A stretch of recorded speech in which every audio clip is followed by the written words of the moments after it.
Picture this scenario for a moment. You're standing in your kitchen, it's 7 o'clock in the evening, and she walks in with that look. You know the one I'm talking about. That expression that makes your chest tighten before she even opens her mouth. Not because she's going to scream. No, screaming would be merciful. Screaming would be honest. Instead, she sighs, that small disappointed exhale that says more than 1,000 words ever could. And in that moment, you feel yourself shrinking, becoming less than what you were 5 seconds ago. And here's the twisted part, the part that will make you question everything. She thinks she's being reasonable. She thinks she's being the mature one, the patient one, the one who's holding it all together while you, poor, inadequate you, just can't seem to get anything right. If this scene feels familiar, it's not an accident. Attraction breaks when you lose yourself trying to please. My ebook, 5 Keys to Attracting Your Ideal Partner, shows you how to rebuild confidence, set boundaries, and create real desire without games or begging for approval. Grab a copy, the link is in the description. Read it, apply it, and change the dynamic for good. Let me tell you something that took me 37 years to understand. Something I learned not from books or seminars, but from watching my own soul get methodically dismantled piece by piece. A woman doesn't need to raise her voice to destroy a man. She doesn't need to throw plates or slam doors. All she needs is that special combination of disappointment and entitlement that turns a grown man into a boy, desperately trying to earn his mother's approval. And the sickest part, we let them do it. We practically beg for it. Because somewhere deep in our programming, we've been taught that a woman's happiness is our responsibility, that her emotional state is our report card, that if she's not satisfied, we've failed as men.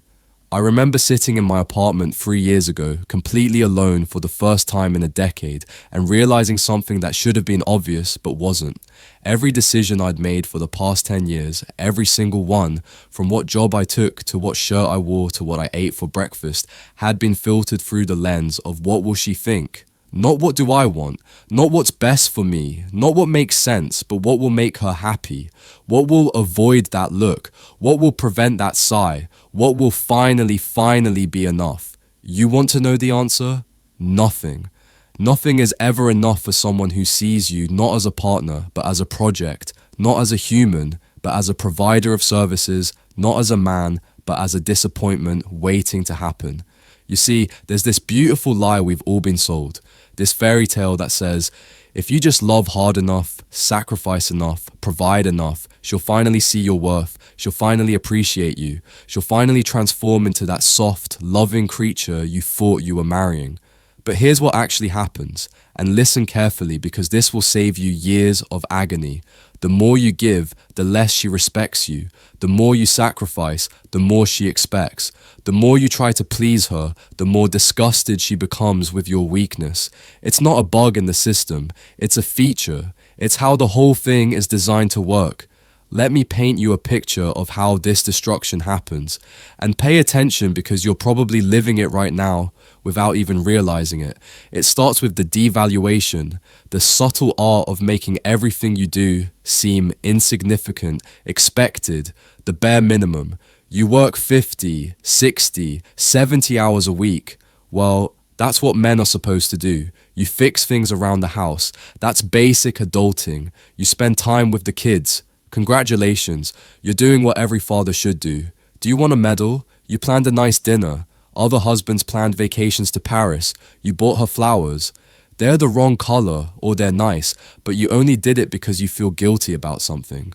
Watch how quickly gratitude disappears from the relationship. When was the last time she genuinely thanked you for something? Not that perfunctory thanks thrown over her shoulder, but real heartfelt appreciation for what you do, for who you are, for the weight you carry. You know why she doesn't thank you? Because in her mind, you're not doing her favors, you're fulfilling obligations, you're meeting the minimum requirements of your job description as her man, and nobody thanks their employee for showing up to work. But God forbid you don't thank her for every little thing she does. She cooks dinner. You better act like she's Gordon Ramsay. She does laundry. That's a heroic act of self-sacrifice. She takes care of the kids that you both decided to have. She's a saint, a martyr, Wonder Woman herself. And if you forget to acknowledge her contributions, if you don't sufficiently worship at the altar of her efforts, you're an ungrateful bastard who doesn't appreciate everything she does for this family. The second weapon in her arsenal, and this one is particularly vicious, is control disguised as concern. Where were you? Who are you with? Why didn't you answer immediately? I saw you were online at 11:47, but you didn't respond to my message until 11:52. What were you doing for those 5 minutes? She'll frame it as caring about you, wanting to know about your day, being interested in your life. But what she's really doing is putting a GPS tracker on your soul, making sure you know that every moment of your existence is subject to her approval and inspection. And here's where it gets really sick. The more you comply with this surveillance, the more you try to be transparent and accommodate her need for control, the more she despises you for it. Because deep down, she doesn't want a man she can control. She wants a man she can't control, but who chooses to be with her anyway. But she can't help herself. She has to test, has to push, has to see how much you'll tolerate. And every time you tolerate it, every time you hand over your phone without protest, every time you explain where you were and who you were with, like a teenager reporting to his parents, a little piece of her attraction to you dies. This constant state of surveillance creates something I call preemptive paralysis. You stop doing things not because they're wrong, but because explaining them will be exhausting. You don't go for a beer with your friend because the interrogation afterward isn't worth it. You don't take that different route home because she'll wonder why your commute took 10 minutes longer. You don't join that gym because she'll think you're trying to impress someone. Slowly, methodically, your world shrinks until the only safe space is right next to her, doing exactly what she expects, being exactly who she wants you to be, which is nobody at all. Now, let's talk about conflict. The daily warfare that she'll swear she hates but somehow can't stop creating. Every conversation becomes a minefield, every interaction a potential argument, every difference of opinion a relationship crisis. But here's what you need to understand about these conflicts. They're not about the dishes or the way you loaded the dishwasher or the fact that you forgot to pick up milk. They're about power. They're about making sure you know your place.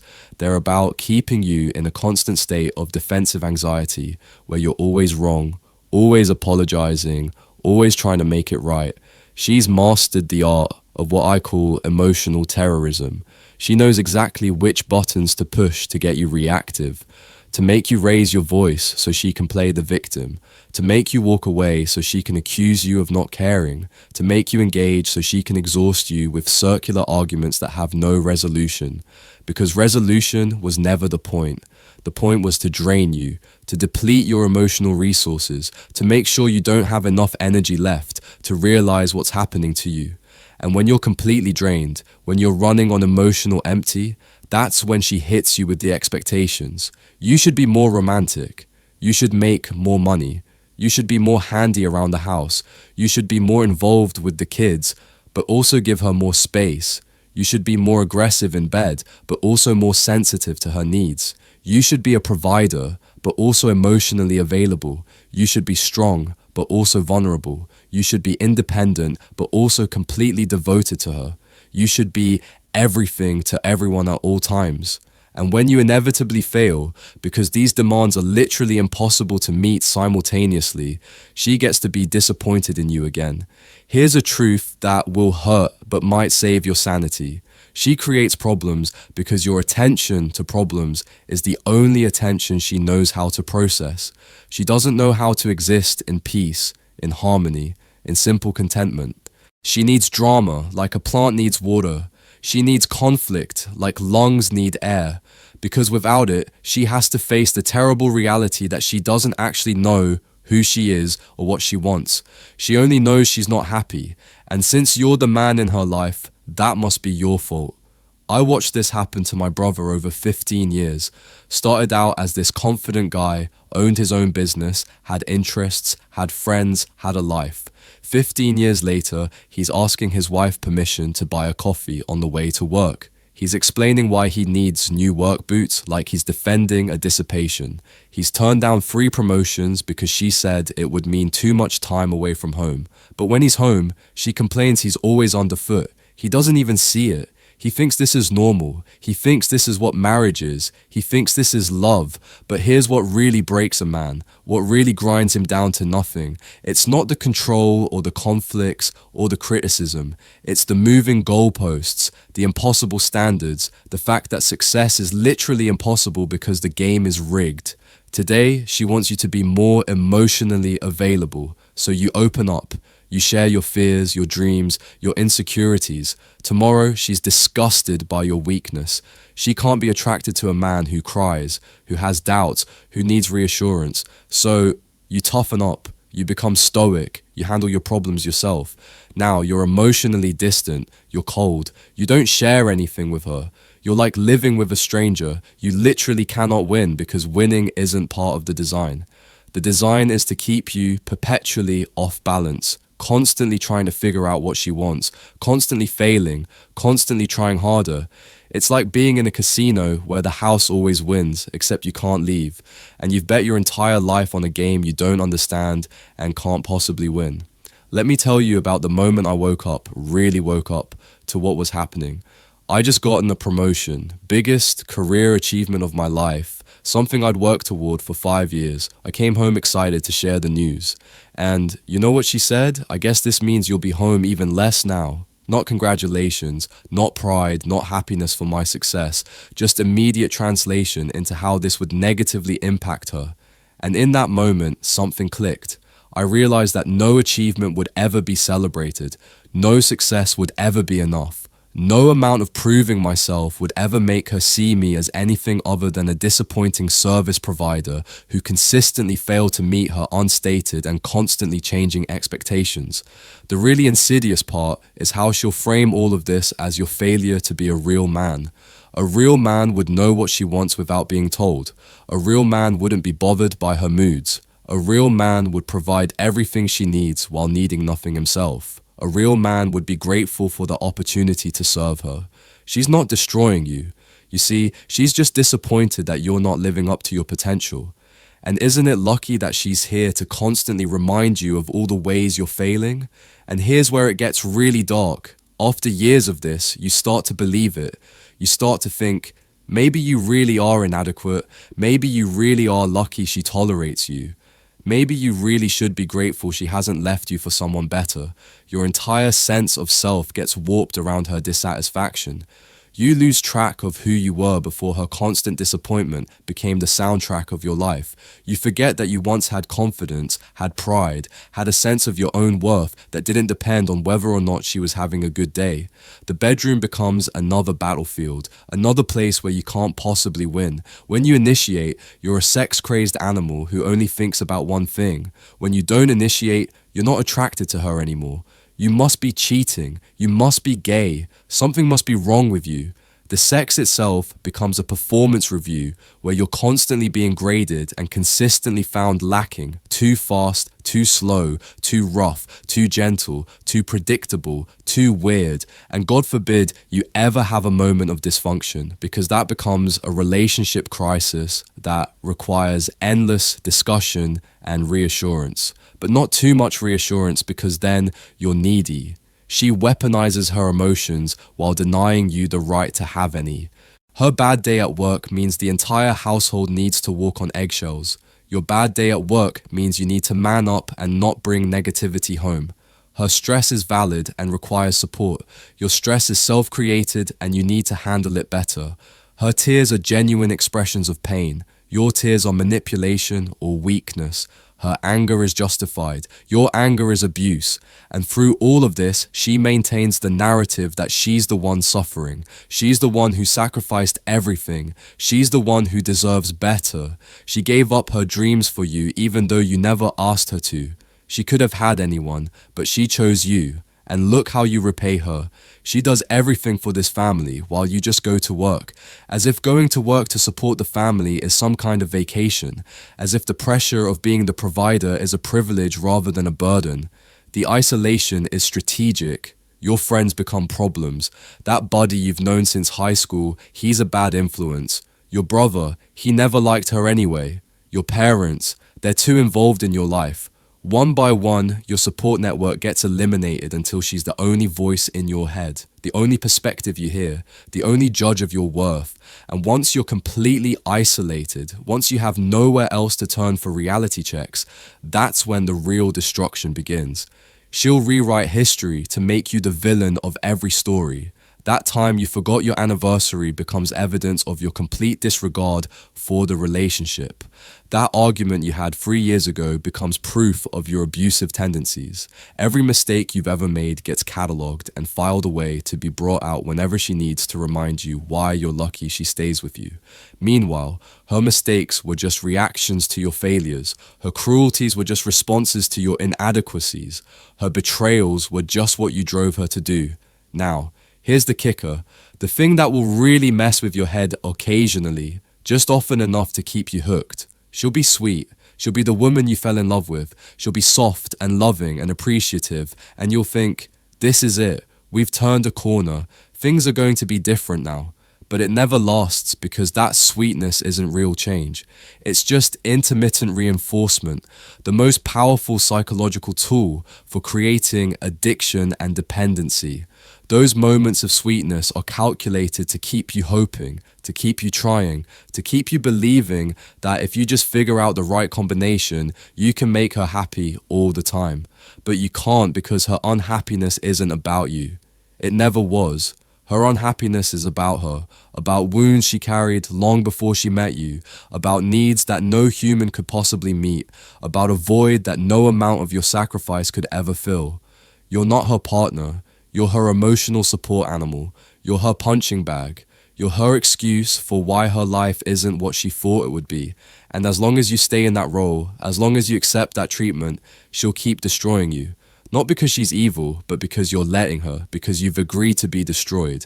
The solution, and this is going to sound too simple, but it's the truth, is to stop participating in your own destruction. Stop trying to make her happy. It's not your job, and it's literally impossible. Stop explaining yourself. You don't owe her an accounting of every minute of your day. Stop apologizing for existing, for having needs, for being human. Stop asking permission to live your own life. Stop treating her disappointment as a crisis you need to solve. I know what you're thinking, but if I do that, she'll leave. And maybe she will. But let me ask you something. What exactly would you be losing? A woman who doesn't respect you, a woman who sees you as a constant disappointment, a woman who's slowly grinding your soul into dust. That's not loss. That's liberation. That's getting your life back. That's remembering who you were before you became a supporting character in her drama. The truth is, and this is what took me too long to understand, a woman who truly loves you doesn't want to destroy you. She wants to build with you, grow with you, face life with you as a partner, not as your supervisor or your critic or your judge. She wants to see you succeed, celebrates your victories, supports you through your failures. She doesn't keep score, doesn't hold grudges, doesn't use your vulnerabilities as weapons. She adds to your life instead of constantly subtracting from it. If you're with a woman who makes you feel smaller, weaker, less than what you are, she doesn't love you. She might need you, might be dependent on you, might be terrified of being alone. But that's not love. Love doesn't diminish. Love amplifies. Love doesn't exhaust. Love energizes. Love doesn't create anxiety. Love creates peace. If what you're experiencing doesn't feel like that, it's not love. It's something else, something toxic, something that will eventually consume everything good in you if you let it. I want you to do something right now. Think about the last time you felt genuinely happy, genuinely relaxed, genuinely yourself. Was she there? Or were you alone, or with friends, or anywhere but with her? If the happiest moments of your life are the ones where she's absent, what does that tell you about what she brings to your life? If you feel lighter when she's gone and heavier when she returns, what does that say about the weight she places on your soul? You have one life, one shot at this existence, and you're spending it being slowly dissolved by someone who sees you as a combination ATM, and emotional janitor. You're spending it apologizing for who you are, shrinking yourself to fit into her narrow definition of acceptable, dying a little more each day to keep someone else comfortable in their dysfunction. Is that really how you want to spend the next 10, 20, 30 years? Is that the legacy you want to leave? Is that the example you want to set for your children? Because here's what your kids are learning by watching this dynamic. Your sons are learning that men exist to serve women's emotions, that their needs don't matter, that love means accepting disrespect. Your daughters are learning that they can treat men however they want, that their feelings are more important than anyone else's, that they deserve to be catered to simply because they exist. You're not just destroying yourself, you're teaching the next generation that this destruction is normal, acceptable, what love looks like. The way out is simpler than you think, but harder than you can imagine. You have to be willing to be seen as the bad guy, because when you stop participating in the dysfunction, she's going to paint you as selfish, cruel, abandoning. You have to be willing to disappoint her, because her disappointment has been controlling you for years. And breaking free means not caring about it anymore. You have to be willing to be alone, because being alone is infinitely better than being with someone who makes you feel alone. Start small. Say no to something, anything, without justifying or explaining. Leave the house without asking permission or providing a detailed itinerary. Have an opinion that differs from hers and stick to it even when she tries to argue you out of it. Watch how she reacts. Watch how she escalates. Watch how she pulls out every tool in her manipulation toolkit to get you back in line. And then watch how, if you don't cave, if you don't crumble, if you don't go back to being her obedient servant, she either has to respect you or reveal her true nature. Some women, when faced with a man who won't be destroyed, will actually become better partners.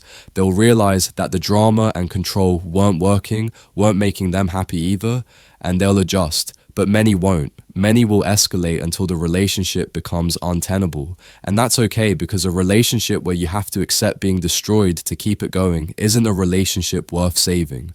The most important thing to understand is that this isn't about becoming some kind of tyrant or treating her badly. It's about having boundaries, having self-respect, having a life that exists independent of her approval. It's about being a whole person instead of a supporting character. It's about remembering that you matter. Your needs matter. Your happiness matters. And anyone who tries to convince you otherwise doesn't deserve a place in your life. Look, I know this is hard to hear. I know you've probably invested years, maybe decades, into this relationship. I know there are probably kids involved, shared assets, a whole life built around this dysfunction. But staying in a situation that's destroying you isn't noble. It's not being a good father or a good man. It's teaching everyone around you that it's acceptable to treat you like garbage. And eventually, you'll start believing you deserve it. You don't deserve it. You deserve a partner who sees you, appreciates you, supports you, loves you for who you are, not for what you can do for them. You deserve peace in your own home, relaxation in your own bed, the freedom to be yourself without constant criticism and judgment. You deserve a woman who adds to your life instead of constantly subtracting from it. The choice is yours. You can continue letting her destroy you piece by piece until there's nothing left but a hollow shell going through the motions. Or you can stop participating in your own destruction, reclaim your life, and either transform your relationship or find someone who actually wants to be with you, not just with what you can provide. Either way, the first step is recognizing what's happening, admitting that this isn't love, this isn't normal, and this isn't what you have to accept. Your future self is depending on the decision you make right now. The man you could be, the life you could have, the peace you could experience, it's all waiting on the other side of your willingness to stop being destroyed. Don't wait another day, another month, another year. Don't wait until there's nothing left of you to save. The time is now. The choice is yours. And your life, your actual life, not this half existence you've been accepting, is waiting for you to choose yourself for once.